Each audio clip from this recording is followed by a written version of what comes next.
Buenas tardes a todos y a todas. Soy Julio Fontanet, decano de esta casa, y a nombre de nuestra comunidad universitaria le damos la más cordial bienvenida al foro Rodríguez Bebe versus Pedro Pierluisi Urrutia. Permítame un saludo muy especial a los panelistas de este foro, la doctora Yanira Reyes, la doctora Esther Vicente, el profesor Carlos Ramos González y la moderadora, la periodista Carmen Enid Acevedo. Gusto saludarles y que estén acá.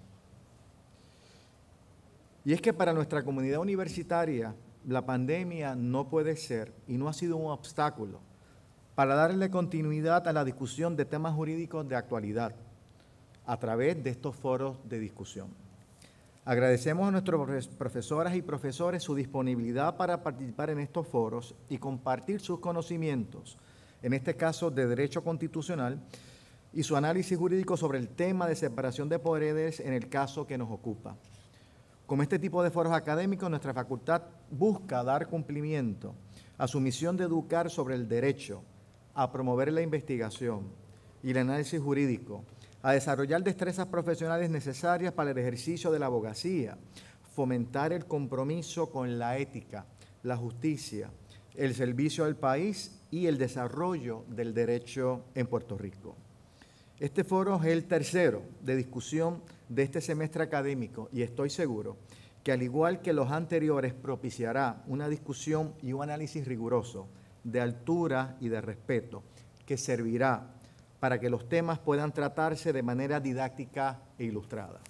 Sin más, los dejo como una breve reflexión de nuestro capellán, doctor Luis Borri. Luis, por favor. Buenas tardes. Esta semana es una de remembranza. Se cumple un año del inicio de nuestra experiencia en este fenómeno de la pandemia causada por el virus del COVID-19. Somos todos testigos y partícipes de lo que implica convivir como sociedad en un ambiente sobrecargado por la incertidumbre. Somos todos testigos y partícipes de las implicaciones de decisiones basadas en un mal juicio y tomadas con poca sabiduría. Es mi oración por todos los que en una forma u otra participamos del debate sobre el tema que nos trae hoy aquí, para que se presenten las opiniones con la mayor claridad posible y escuchemos con la mayor apertura posible. Y al final del camino tengamos claridad para tomar una decisión de buen juicio y sabiduría. Amén. Ahora le paso el micrófono a la moderadora de esta actividad, Carmen Enid Acevedo.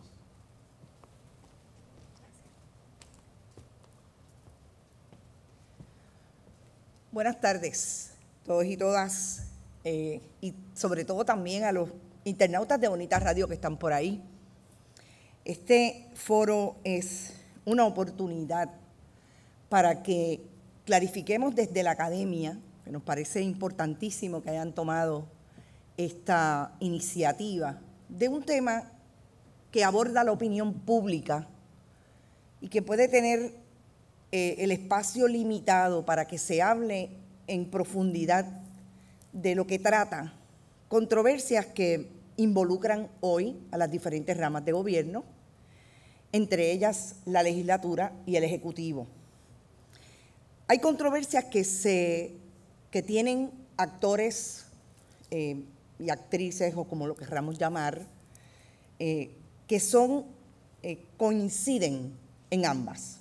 Por un lado, hay una controversia que tiene que ver con el pleito que le radica dos legisladoras del Proyecto Dignidad, partido que tiene por primera vez presentación en la legislatura de Puerto Rico y que están cuestionando si el Ejecutivo, en este caso Pedro Pierluisi, ha usurpado el poder de la rama legislativa por razón de haber establecido una orden ejecutiva que establece, valga la redundancia, un estado de emergencia por la violencia machista y que tiene como antecedente, según las legisladoras, una ley que se pasó igualmente en la legislatura anterior, 2018, que iba a establecer un proyecto piloto en diferentes planteles escolares con relación a lo que ellos llamaban un proyecto de equidad de género. Hay otra controversia que se suma a esta nueva controversia que tiene que ver con las mismas legisladoras, ya de una manera más vocal mediáticamente, trayendo asuntos relacionados con lo que puede parecer o lo que ellas alegan es la intervención indebida del Estado en un proyecto de ley que viene a querer prohibir las alegadas terapias de conversión. Importante que hagamos entonces el análisis de dónde está atravesado aquí, si está, en términos de ese análisis que se puede hacer de la separación de poderes, el fundamentalismo religioso por un lado, porque mucho de lo que se plantea en el discurso público y en el discurso mediático tiene que ver con asuntos relacionados. Así que yo quisiera ir, en principio,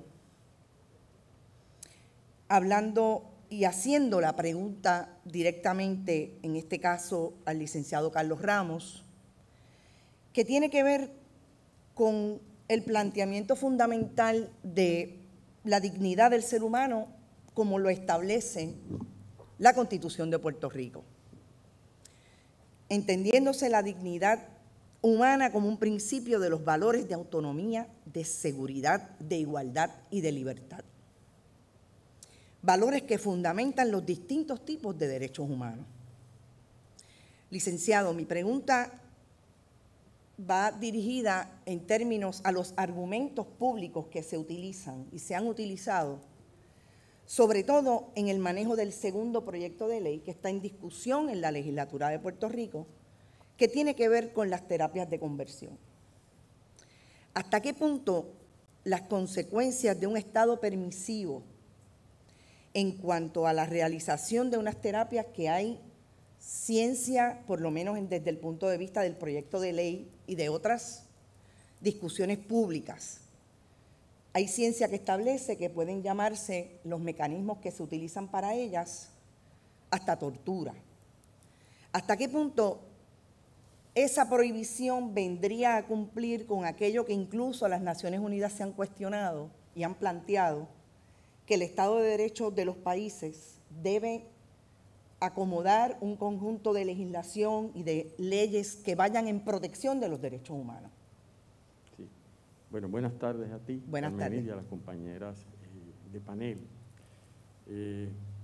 Voy a comenzar brevemente con una reflexión sobre la dignidad humana y voy a llegar a los dos asuntos que me traes y, por supuesto, en el que enfatizas en la segunda pregunta relacionado con este proyecto o anteproyecto de ley.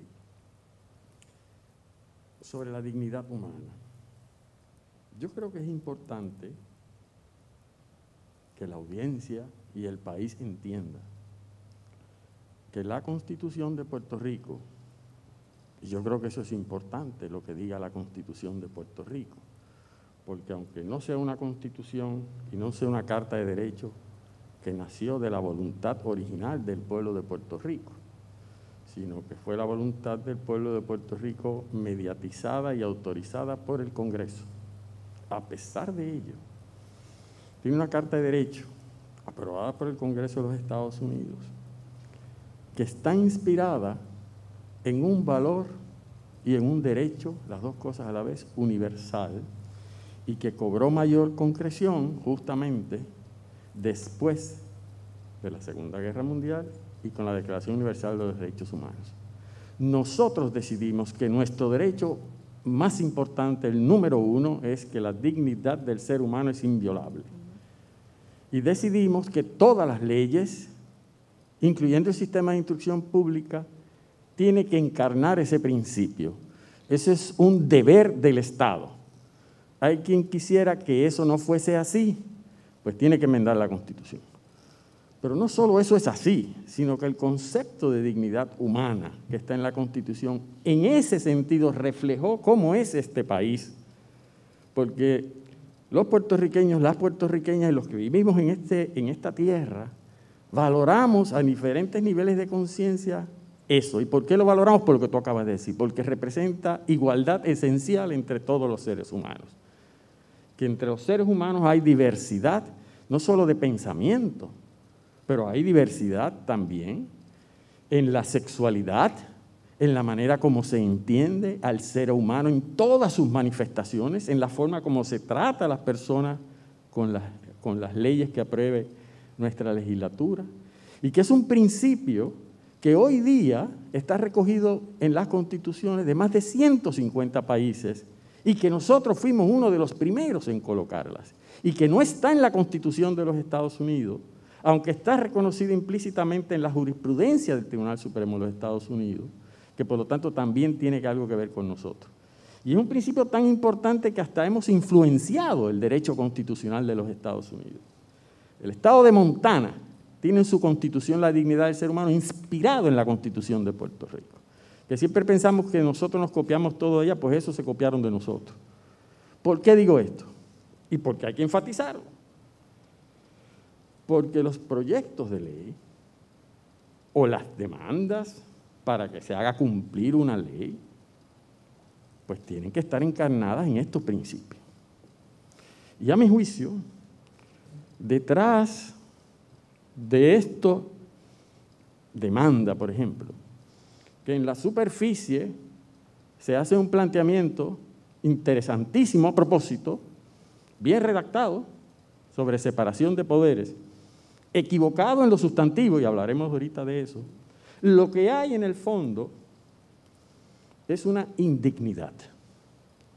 Es decir, es en el fondo, detrás de la fachada de un planteamiento de separación de poderes, lo que hay es un deseo de detener los avances, si alguno que se estén logrando, con la ley de hace unos años, ordenando que un grupo de escuelas experimentaran con al menos los principios de equidad entre el hombre y la mujer. Primer punto. Me preocupa mucho una demanda cuyo propósito último dice ser un planteamiento de derecho, pero que en el fondo lo que busca es detener un experimento, cuando en el fondo lo que deberían buscar es que se acelere ese experimento para ver si logramos resolver el terrible problema de inequidad e indignidad que existe en el país. Y en el segundo caso, de las terapias de conversión, si yo parto de la premisa, y no puedo partir de ninguna otra, porque yo soy formado en las ciencias sociales y he estudiado Derecho, de que la ciencia de la conducta humana dice que las terapias de conversión hacen daño, no porque Carlitos lo crea, o porque Yanit lo crea, o Esther, o Yanir, que todos tenemos una opinión, no porque mi iglesia lo crea o no, yo soy católico, no porque el Club de Leones lo crea o no, pueden tener su opinión privada si quieren, no porque la Asociación de Cristianos Estudiantes de Derecho lo crean, pueden tener su opinión, porque la comunidad científica, en su consenso, ha dicho que hace daño. Pues si hace daño a los seres humanos, el Estado está obligado a intervenir. Y por esa razón, este proyecto está dirigido a resolver un problema dañino que la ciencia de la conducta humana dicen que existe, y eso no debería discutirse. Si eso le crea a usted un problema en la persona, sus creencias religiosas, su manera de ver el mundo, pues son tantas las cosas donde va a haber diferencia en que a veces el Estado está obligado a actuar, aunque usted no crea en ella, tiene que cumplir con la ley. Así que con eso te pongo en perspectiva el planteamiento que me hace sobre qué tiene que ver la dignidad humana con estos dos asuntos y sobre todo con el tema del proyecto que quiere prohibir las terapias de conversión por el daño que le hacen, sobre todo a los menores de edad. Muchas gracias, profesor. Yo creo que una de las áreas más interesantes de su discusión es precisamente el concepto de dignidad humana, ampliado y traído a nuestra sociedad puertorriqueña como habiendo aceptado ese principio fundamental en su Constitución, y ahí está desde los tiempos en que está. Estamos en el siglo XXI y sería interesante, y yo creo que lo vamos a pasar con relación a las otras dos panelistas, las discusiones sobre este tema no solamente llegan al siglo XXI con otras visibilidades y otras posibilidades de que el país entre en la discusión, como son los múltiples medios de comunicación que hay hoy día. Es que los mismos actores, estando unos de acuerdo, otros en desacuerdo por diferentes asuntos, hay diferentes representaciones, pero los temas aparentemente siempre siguen siendo la intervención de lo que yo he llamado en algún momento fundamentalismo religioso, porque esa es la discusión que traen. Entonces, voy ahora a tratar de hacer un poco de historia con la licenciada Esther Vicente. Lo más reciente en términos de antecedentes a estas discusiones públicas han sido la Resolución 99, ha sido en el 2013 todo lo que se dio alrededor de las propuestas legislaciones relacionadas con el discrimen por razón de género en el empleo, que se pretendía, era un proyecto de ley mucho más amplio, pero encontró oposición en aquella legislatura, el matrimonio igualitario, etcétera. Pero en Puerto Rico nos podemos ir bien atrás y yo diría, no por haber estado necesariamente, pero en los años 70 hubo una discusión amplísima con relación a la reforma del Código Civil. ¿Dónde estamos y cuáles son las diferencias de aquella historia y cómo los actores funcionaron con relación al discurso público versus donde estamos ahora con estas controversias que encuentran temas similares?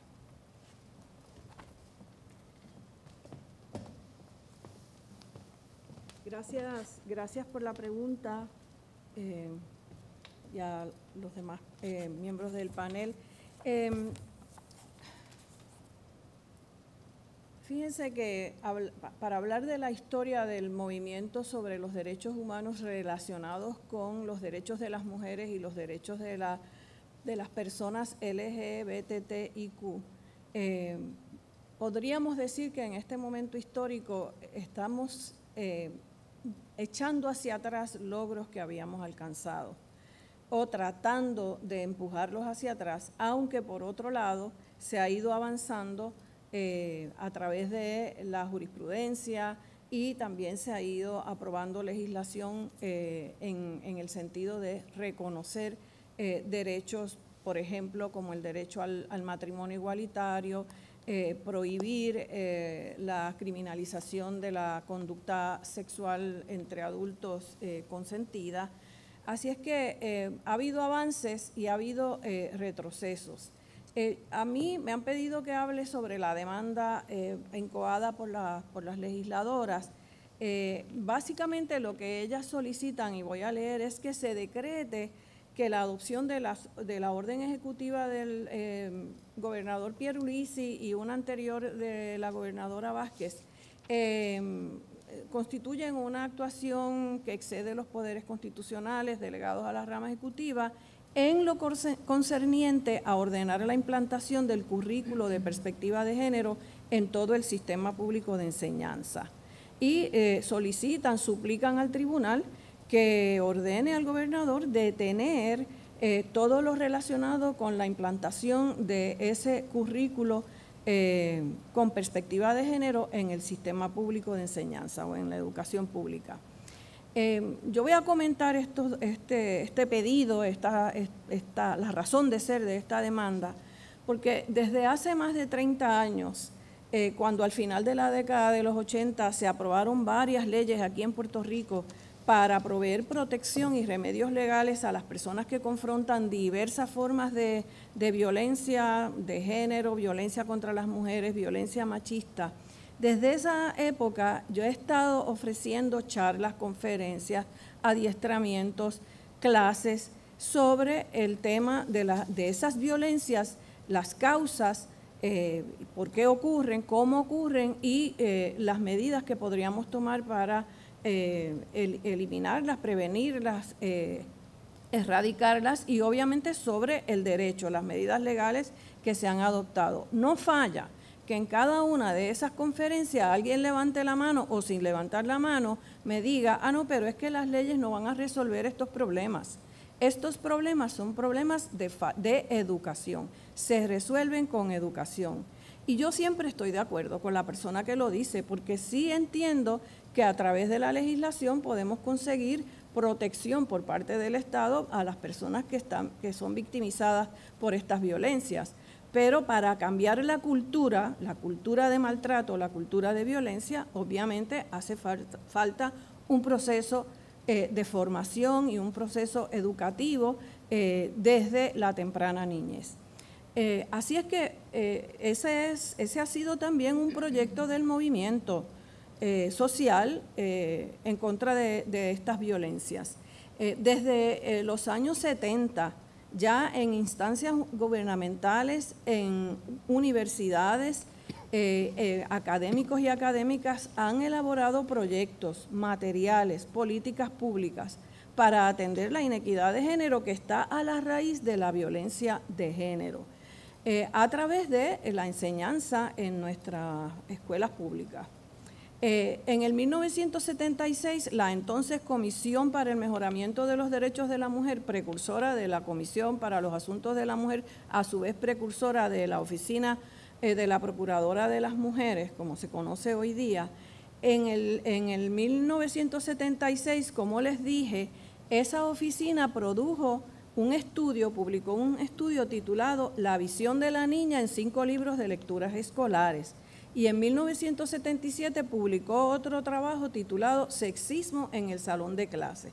En esos 2 trabajos se analizaban cómo a través de las propias ilustraciones y del contenido de los libros que se usaban en el sistema público se promovía una visión distorsionada, estereotipada sobre lo que le corresponde a los hombres hacer y a las mujeres, y los niños y las niñas desde pequeños recibían esos mensajes que dirigían las niñas a unas actitudes, a unos trabajos, a unas profesiones, y a los niños hacia otras. Esos materiales, el propósito era que se utilizaran en las escuelas públicas del país. Se produjeron muchísimos y estuvieron guardados en un sótano en el departamento sin utilizarse, y de hecho llegaron a utilizarse en el sistema educativo de la República Dominicana, pero no aquí. Después de eso, en el 1979, la Universidad de Puerto Rico, junto a esa comisión, produjeron una serie titulada Suplementos de Estudios Sociales e Historia, Contribución de la Mujer. De nuevo, el propósito de hacer llegar a los niños y niñas en nuestras escuelas una mirada distinta sobre lo que es ser mujer y ser hombre, y lo que se puede, el tipo de profesión, de trabajo que podemos realizar. En los 80 hubo otro proyecto trabajado por el Centro de Investigaciones Sociales de la Universidad de Puerto Rico, en el que analizaron los prejuicios propagados a través de la lengua, ¿no? Y la Universidad Interamericana también participó en estas investigaciones y produjo para esos años, llevó a cabo un proyecto titulado Equidad por Sexo en la Selección de Carreras. Y ese estudio demostró un desbalance en la participación de mujeres en campos laborales no tradicionales y desproporción en cuanto a los salarios de las mujeres frente a los devengados por los hombres. La Universidad Interamericana en el 86 también produjo suplementos para estudiantes de educación dirigidos a los programas de preparación para el magisterio, y en el 1988 publicó también un estudio similar.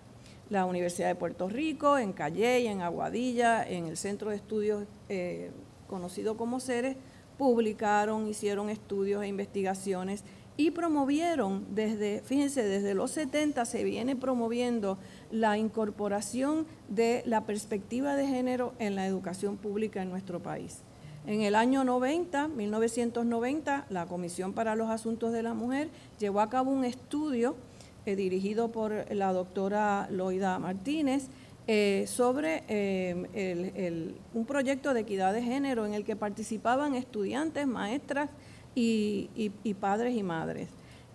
Produjo una serie de materiales para incorporar la perspectiva, la visión de equidad, de igualdad, el respeto a la diversidad, entre los niños y niñas del sistema de educación pública. De nuevo, se quedó ese proyecto sin implantar. Después de esto, llegado el siglo XXI, cuando se creó la Oficina de la Procuradora de las Mujeres, bajo el liderato de la licenciada María Dolores Fernós, ella hizo muchísimo trabajo, la he escuchado decirlo, ha escrito sobre esto, con el Departamento de Educación para incorporar este currículo con perspectiva de género en el sistema público, atemperado a las edades, al desarrollo de los niños y niñas, que en otros países se empieza desde el prekinder a trabajar con esto.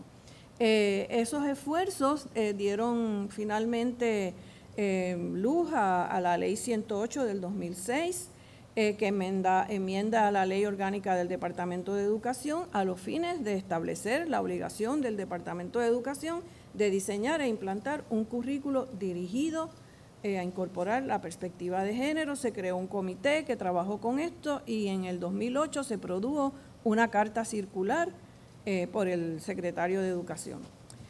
Esa carta circular establecía una política sobre la incorporación de la perspectiva de género, como hemos dicho, en el sistema público. Pero ¿qué pasa?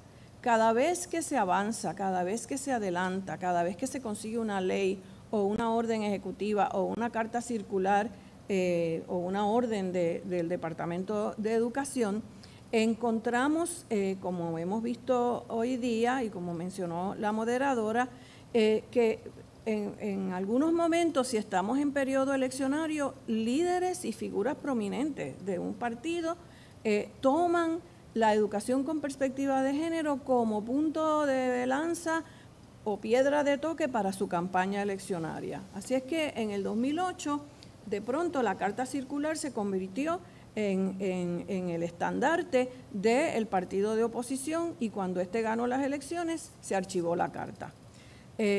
Después, en el 2012, cuando hay otro cambio en la administración gubernamental, se continúa el movimiento empujando hacia la educación que nos ayude a erradicar las distintas formas de violencia y finalmente en el 2015 el Departamento de Educación volvió a emitir otra carta circular sobre política pública, sobre la equidad de género y la integración de esta al currículo del departamento.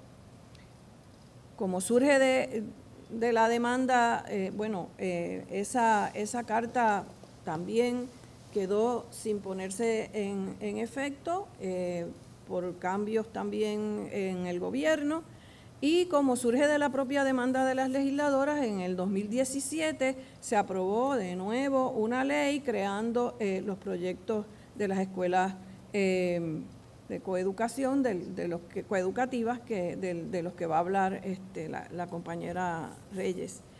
En el 2018 la legislatura recibió un informe del departamento indicando que no había podido implantar el proyecto. Eso es lo último que tenemos que mencionan las legisladoras en su demanda. Así es que, como ustedes pueden ver, el movimiento de mujeres, la academia, múltiples organizaciones educativas, de profesionales, de estudiantes, hemos realizado esfuerzos para atender el problema de la violencia contra las mujeres, las violencias machistas o de género, mediante la educación.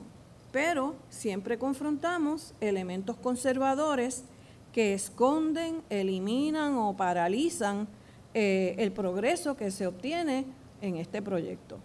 Deberíamos pensar que en este momento en el que en el país el gobierno está dividido, que tenemos primero los dos partidos que han sido mayoritarios, uno en el Ejecutivo, otro en el Legislativo, y además tenemos representantes de una diversidad de sectores en la Asamblea Legislativa, deberíamos pensar que ya ese va y ven, ese zigzag, ese usar un proyecto como este, que a lo que está dirigido es a crear un país de paz, pues deberíamos pensar que este es el momento especial para implantarlo. Pues, ¿qué pasa?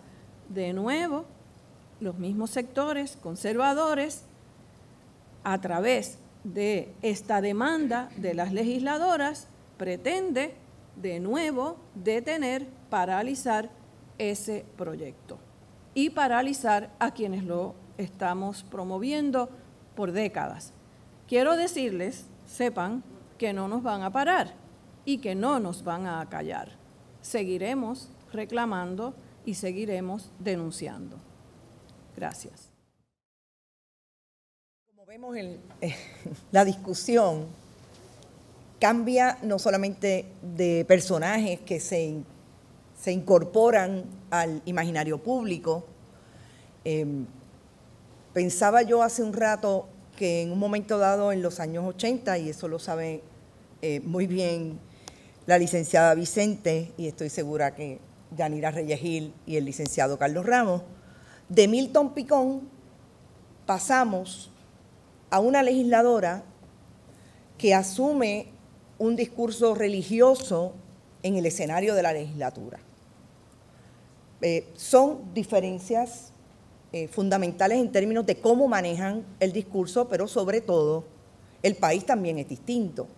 Así es que de alguna manera yo quisiera que los tres entraran en eso cuando fuera su turno, pero voy a la pregunta con relación a lo que puede ser más técnico y que también tiene mucho que ver con los grises que hay en esa demanda, nos parece, de las legisladoras en el caso del estado de emergencia y lo que plantea el estado de emergencia, que es ir a colocar o reactivar lo que muy bien establece la licenciada Vicente, que es una carta circular que vaya a obligar al Departamento de Educación a empezar a entender y a traer un currículo que proponga equidad y que la educación que tanto se ha pedido desde el día 1 con relación a lo que ocurre en el país y que incide en la violencia y que incide en esa violencia machista, se empiece a formar desde la niñez.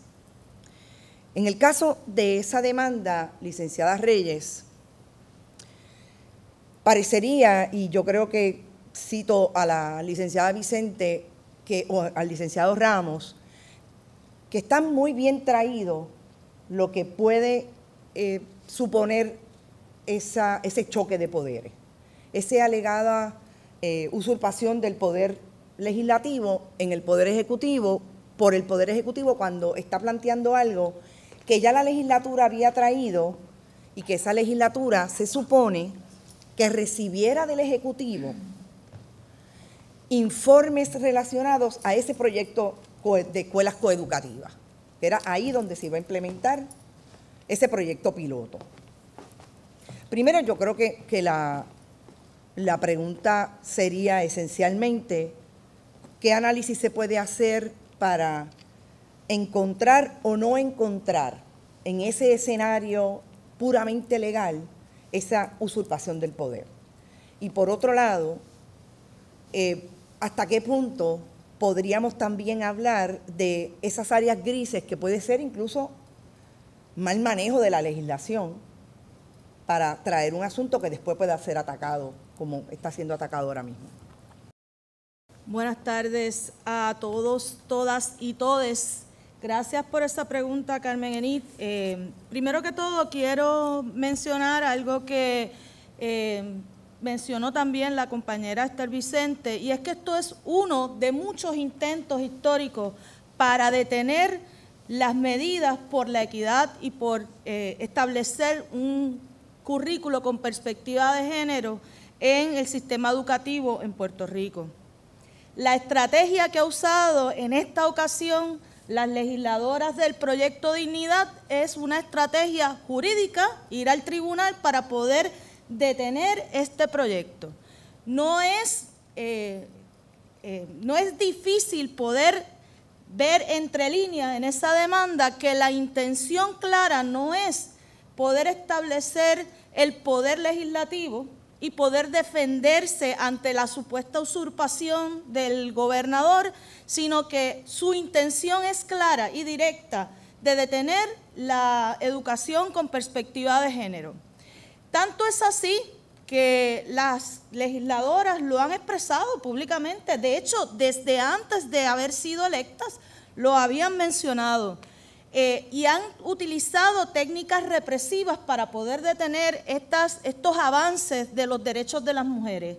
No solamente con respecto a esta demanda, sino que lo hemos visto en otras instancias, como por ejemplo, quejarse ante un medio noticioso porque un periodista hace una expresión en contra de las terapias de conversión. Solicitarle al gobernador de Puerto Rico que investigue a las mujeres que estábamos manifestándonos el 8 de marzo en el Capitolio.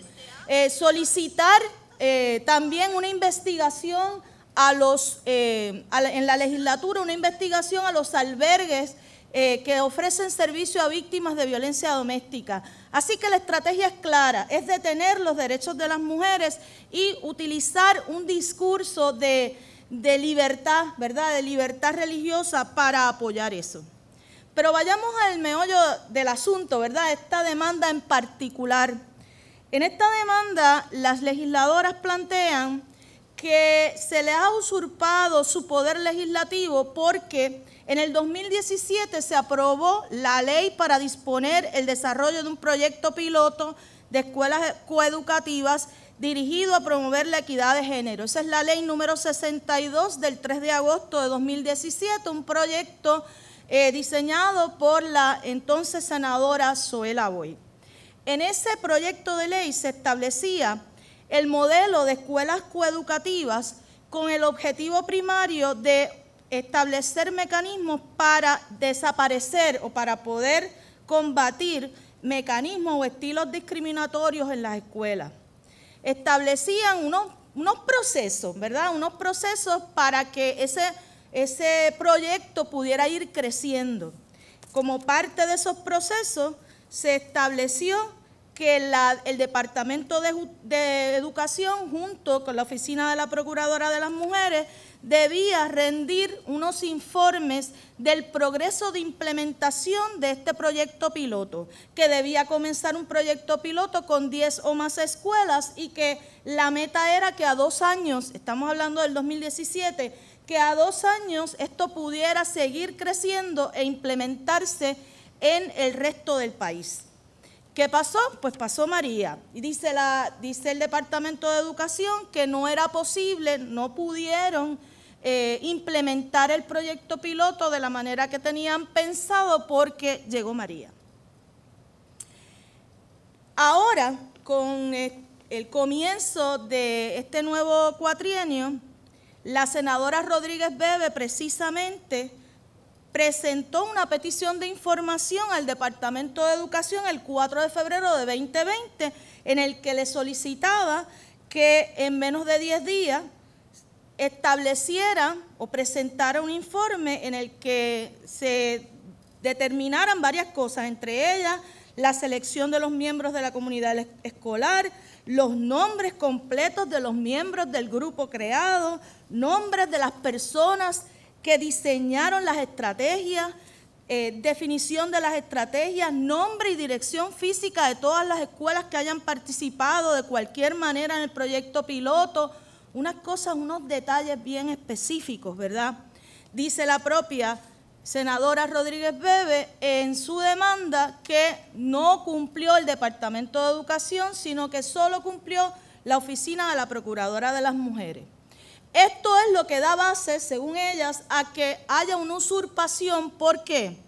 Porque la orden ejecutiva del 2021 que dictaminó el gobernador de Puerto Rico el 25 de enero de 2021 para decretar un estado de emergencia ante el aumento de casos de violencia de género, dice en una parte que está comprometido el gobierno con establecer un proceso para desarrollar un currículo con perspectiva de género que ayude a combatir las causas que contribuyen a la desigualdad, el discrimen y la violencia. ¿Cómo esto es incompatible con el proyecto piloto de las escuelas coeducativas? No me parece. Otra parte dice, ¿verdad?, que la usurpación es porque esa orden ejecutiva integra la orden ejecutiva a su vez de Wanda Vázquez, en la que estableció la alerta aquella por la violencia de género, y en una parte de esa orden ejecutiva decía que ordenaba al Departamento de Educación que a partir del semestre de agosto 2021 debería ampliar a todo el sistema escolar el modelo de escuelas especializadas. No me parece que sea incompatible eso de ninguna forma con la ley de la cual están hablando. Mantiene vigente todas las disposiciones de esa orden ejecutiva, dice la orden de Pierluisi, que no sean incompatibles con la presente orden. O sea, que la propia orden ejecutiva establece un mecanismo para no implementar aquello que sea incompatible.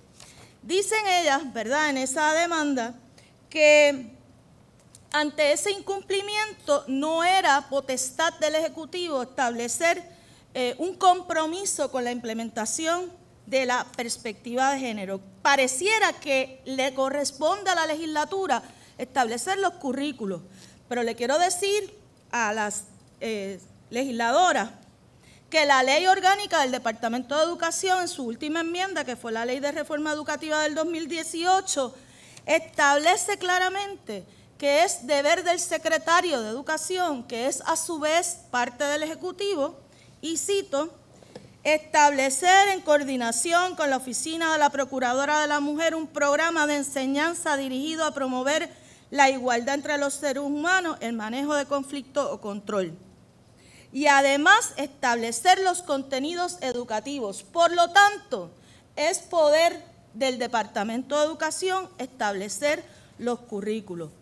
Me parece que más que claro, ¿verdad?, que la intención aquí es hacer daño, detener la implementación de la educación con perspectiva de género y atacar a toda aquella persona que promueva los derechos humanos y los derechos de la equidad, particularmente con respecto a la perspectiva de género. Pero podemos seguir hablando luego de eso. Gracias. Bueno, yo voy a hacerle una pregunta al licenciado Ramos a base de lo que discute la profesora Reyes. Antecedentes jurídicos en esos planteamientos. ¿Cuáles, si algunos, hay antecedentes que se puedan traer para combatir esta alegación de la usurpación de los poderes? Casos del Tribunal Supremo de Puerto Rico relacionados con la separación de poderes y si ha habido o no usurpación de poderes, hay muchísimos. Por supuesto que no hay ninguno en particular sobre esta ley. Hay algunos, muy pocos, que tienen que ver con usurpación de poderes y dónde tiramos la línea entre una orden ejecutiva y hasta dónde puede llegar el gobernador o la gobernadora sin meterse a legislar. Ellos citan uno de ellos en su opinión. Así que la respuesta corta es, en eso no hay algo novedoso. Donde hay algo novedoso, ya sin repetir todo lo que excelentemente ha resumido Yanira y que mencionaba yo un poco al principio, que detrás de este problema técnico de separación de poderes lo que hay es otro propósito. Sí quiero mencionar, dentro del argumento técnico, recalcar primero que para que haya usurpación de poderes, por ejemplo, de parte de una orden ejecutiva o de una ley, pues lo que se está reclamando es que se está derrotando los propósitos de una ley. Y en este caso lo que se alega es que las órdenes ejecutivas, ¿okay?, lo que están haciendo es ampliando el propósito bueno que tenían las leyes, como citaba la compañera, de promover la perspectiva de género. Entonces, pues ahí hay un problema de fondo bien serio. Yo creo que en los sustantivos, por lo tanto, tienen problemas. Yo no sé lo que dirá en su día el tribunal, ¿verdad? El segundo problema bien serio que tienen con relación a ese mismo asunto vinculado a este, que yo he tratado de reflexionar sobre ello, que es bien técnico, es que yo no creo que ellas sean las partes adecuadas para llevar un pleito como este, ni mucho menos en este momento. Hago el planteamiento general para que todos nos entiendan. Su queja es que como legisladoras no se ha podido fiscalizar la ejecución de una ley adecuadamente porque el Departamento de Educación no ha hecho su trabajo, aunque no está claro todavía si finalmente comenzaron o no el experimento, porque en el propio texto reconocen que sí ya ha empezado.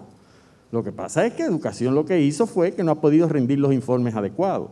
A propósito, en una de las partes de la demanda, que por otro lado, como dije, está bien pensada y redactada técnicamente hablando, en lo sustantivo y en lo procesal van a perder, si yo fuera el juez. Rara vez los jueces le hacen caso a la academia, ¿sabes? Así que lo más seguro es que no me dé la razón. También a mí. lo hemos visto. ¿Sabe cómo es la cosa? Ahora, dicen en un momento dado invocando la ley, que esa ley del 2017, la 62, establece o requiere un máximo de 20 escuelas, cuando la ley lo que dice es un mínimo de 20 escuelas. Entonces, en el momento confunde mínimos con máximos. Eso es un problema con el que tienen que resolver, porque ahí se equivocan radicalmente. Pero lo más que me interesa resaltar ahora en estos momentos es que ¿qué pasará si el tribunal abre las puertas para cuando un legislador o legisladora crea que una ley que se ha aprobado no se ha cumplido? Ellos tienen el derecho a ir al tribunal a reclamar que se cumpla. Pues habrá que hacer entonces un tribunal para los legisladores nada más. Hace tiempo que el Tribunal Supremo decidió que los legisladores no pueden estar yendo a los tribunales para reclamar meramente el cumplimiento de una ley en nombre del interés público. Hace tiempo que requiere que expliquen específicamente cómo sus prerrogativas legislativas han sido afectadas. Porque si fuese así, que ahora las puertas las van a abrir para que todo legislador que crea que no se está cumpliendo una ley vaya al tribunal para que se cumpla y ellos poderla fiscalizar, miren, van a necesitar, repito, un tribunal especial. Y segundo, ¿por qué en su primera demanda o acción en los tribunales comienzan con esto? Si quieres, hacemos la lista de todas las leyes que se supone que se le rindan informes a las legislaturas. Y te vas a dar cuenta que muchas veces, desgraciadamente, el Poder Ejecutivo no cumple. Pero ¿y qué es lo que hace el legislador? Pues yo te voy a decir lo que se supone que haga, y es lo que hace, excepto ellas. Tú los citas para que sigan rindiendo informes, y si no, vas al tribunal y buscas el desacato.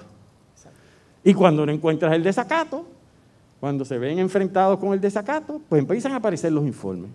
Aquí se queja de que ha pasado 1 mes y medio y no le ha radicado un informe, y va corriendo al tribunal. No, señor, no, señora. Usted cítelos, insista. Y después, si no se los traen, si no puede fiscalizar, búsqueles el desacato. Pero ¿cómo que puede estar yendo al tribunal a demandar cada vez que no se cumple una ley a nombre del pueblo de Puerto Rico? Yo creo que eso el tribunal lo debería de rechazar. Yo no sé si ahora van a hacer una concesión especial, porque siempre puede pasar cualquier cosa, los pleitos no se dan en el vacío. Pero yo creo que aún desde una perspectiva de una buena organización de gobierno y de la propia doctrina de separación de poderes, y de incluso acceso a los tribunales, yo encantado que los tribunales abran las puertas para todos y todas, y cada vez haya menos tecnicismos en cuanto si hay acción legitimada o no. Ojalá que sí, pero no se lo amplíen, no empiecen haciéndolo ahora en el peor de los casos, que a mi juicio sería este. Usted me abrió la puerta para una pregunta que estoy loca por hacerla, y es trayendo al Poder Judicial a esta discusión. Y obviamente es en lo sustantivo. Usted dice que bien rápido utilizan el mecanismo que para usted es el mecanismo que debería ser último para ir a buscar el desacato cuando el Ejecutivo no cumple. ¿No será que las legisladoras tienen claro que también ese Poder Judicial tiene una intervención indebida del fundamentalismo religioso? Yo no lo sé, tendrás que preguntarles a ellas, pero te voy a decir, yo dejo que las compañeras expliquen, tendrás que preguntarles a ellas si eso es lo que ellas creen. Ahora, yo te voy a decir una cosa, en este tema y sobre todo en esa sala de injunction, ahí esos jueces y juezas reparten pescosas para los dos lados. Si esa fuese su perspectiva, yo creo que también están equivocados. Y pueden ir ustedes también sobre la misma pregunta.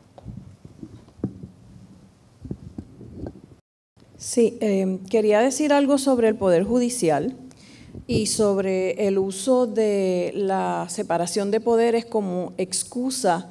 En este caso se está utilizando la separación de poderes como excusa por las legisladoras para que se le ordene al gobernador detener la orden ejecutiva en lo referente a la perspectiva de género en la educación pública. Pero en muchas ocasiones los miembros de la judicatura utilizan la doctrina de separación de poderes para no hacer algo, para no resolver una controversia que ayudaría a ampliar los derechos humanos. Por ejemplo, en el caso, aquí se vio un caso de una mujer trans que pedía que se le permitiera cambiar el marcador de género en el certificado de nacimiento. El Tribunal Supremo a una mujer anteriormente le había permitido hacerlo, pero emitió sentencia. Cuando el caso vuelve a los 5 años, entonces el tribunal da una vuelta y resuelve que la ley del registro demográfico no permitía hacer ese cambio y que eso le tocaba a la legislatura, separación de poderes. No vamos a entrar ahí. En el caso de la adopción de una pareja del mismo sexo, de la madre biológica de una niña, igual, la ley, el código no lo permite, nosotros no podemos enmendar las leyes. Cuando en otros casos sí toman posición y declaran nulo el artículo y resuelven a base de la Constitución. En el Tribunal Supremo de Estados Unidos, en los casos, por ejemplo, el caso del matrimonio igualitario, el caso Winston, todos estos casos en los que se está discutiendo los derechos de las personas LGBTIQ, los jueces conservadores utilizan la separación de poderes como justificación para emitir una opinión disidente o en ocasiones para emitir la opinión de la mayoría y decir, eso le corresponde a la Asamblea Legislativa o a los estados, no le corresponde al Poder Judicial. Así es que la separación de poderes, en este caso ellas están usando la doctrina para tratar de paralizar una acción del Ejecutivo, pero otros actores del sistema de justicia también la utilizan para paralizar el avance de los derechos humanos. En muchos casos, no solo en lo que estamos conversando hoy, pero lo vemos cuando miramos los casos de derecho constitucional en los que se quiere promover el crecimiento, la garantía de los derechos contenidos en nuestra Constitución. Entonces quería traer eso. Y una preocupación grande que tengo es que, bueno, Milton Picón, había otros de Provida, pues lidiamos con los sectores que se oponen a las ideas nuestras, ¿verdad? Los escuchamos y también hablamos, pero que el propio gobierno, a través de una de sus ramas, esté paralizando el avance de los derechos humanos y el avance de la protección contra la violencia, es sumamente preocupante. Porque ¿en qué clase de sociedad estamos? Una sociedad en la que el Estado detiene medidas, o sea, un organismo del Estado, es el Poder Legislativo. O sea, cuidado, ¿hacia dónde nos estamos dirigiendo? Ya no es la iglesia X o la organización tal, ahora es el propio Estado. Así es que legisladores y legisladoras, su obligación es proteger a la ciudadanía, no detener el avance de los derechos humanos y la protección, desde mi humilde perspectiva. El asunto de la separación de poderes es interesante porque en términos históricos, ¿verdad?, y filosóficos, la idea de la separación de poderes era evitar que se concentrara el poder en un solo organismo y en ese sentido proteger los derechos individuales. Así que la función última era la protección de los derechos de los individuos dentro de una sociedad. Como dice la compañera Vicente, se ha utilizado en las últimas décadas, me parece que yo hice una vez un estudio de esto en los últimos 20 años. Antes de los últimos 20 años casi no se usaba la doctrina de separación de poderes para tomar decisiones en Puerto Rico, pero últimamente se han utilizado cada vez más para justificar una inacción de parte del tribunal, como está diciendo la compañera. Pero en este caso me parece bien curioso que las legisladoras estén levantando la doctrina de separación de poderes para proteger su posición legislativa, de manera que ellas puedan intervenir y detener la implementación de un proyecto de ley. O sea que es como contradictorio, ¿verdad? Están argumentando la utilización de la separación de poderes para proteger su poder, para detener su propio poder, ¿verdad? Para detener el poder legislativo en la implementación de la educación con perspectiva de género. Por otro lado, es bien acomodaticio, porque por un lado están pidiéndole al gobernador que no intervenga, pero por el otro lado están pidiéndole al gobernador que